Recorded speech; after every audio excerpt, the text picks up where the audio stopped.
నిన్ననే మా కేటీఆర్ క్లియర్ చెప్పారు.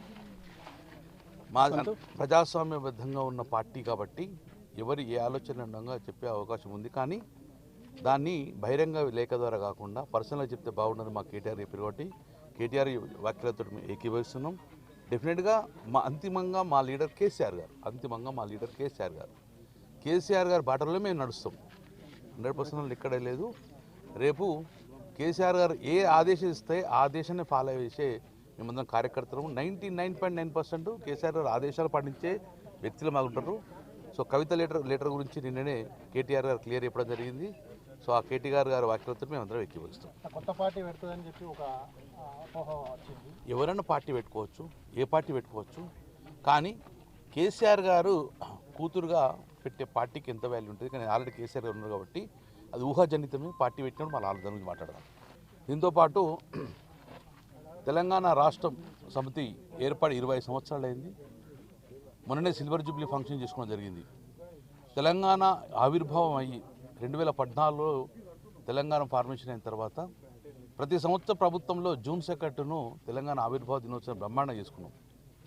సో ఈరోజు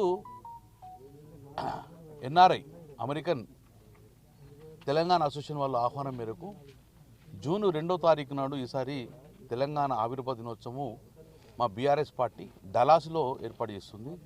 డలాస్లో నిర్వహించే కార్యక్రమానికి మ్యాక్సిమం ఎమ్మెల్యేలు కేటీఆర్ గారితో పాటు మ్యాక్సిమం ఎమ్మెల్యేలు కూడా ఈ యొక్క డలాస్ సమావేశానికి వెళ్ళిపోతున్నాం. దానికన్నా ముందు న్యూయార్క్లో ఒక ప్రిలిమినరీ మీటింగ్ కూడా పెట్టడం జరిగింది 31వ తారీఖు నాడు. సో దానికి కరీంనగర్ జిల్లా నుంచి నేను, నాతో పాటు రసమయ్య బాలకృష్ణ గారు మరియు కౌశిక్ రెడ్డి గారు కూడా ఎమ్మెల్యే గారు ఈ జిల్లా నుంచి మేము డలాస్ యొక్క తెలంగాణ ఆవిర్భావ దినోత్సవానికి అటెండ్ అవుతున్నాం. మేము 26వ రేపు సోమవారం సాయంత్రమే మేము న్యూయార్క్ చేరుకుంటాం. కేటీఆర్ గారు మోస్పాలి ఫస్ట్ నాడు డలాస్కి వస్తారు కాబట్టి ఈసారి తెలంగాణ ఆవిర్భావ దినోత్సవంలో కరీంనగర్ జిల్లా ప్రాముఖ్యత ఉంటుంది. కాబట్టి మేమందరం కూడా సుమారు 10 నుంచి 11 రోజుల వరకు విదేశీ పర్యటనలో భాగంగా తెలంగాణ ఆవిర్భావ దినోత్సవం డలాస్లో అమెరికాకు అటెండ్ అవుతున్నాం. కాబట్టి ప్రజలందరికీ మీడియా ద్వారా తెలియజేసేది 10 నుంచి 12 రోజుల వరకు కూడా మేము అమెరికా పర్యటన ఉంటాం. కాబట్టి దానికి కరీంనగర్ ప్రజలు కూడా ఇన్ఫర్మేషన్ ఇవ్వాలని చెప్పి ఇవ్వడం జరుగుతుంది. Thank you very much.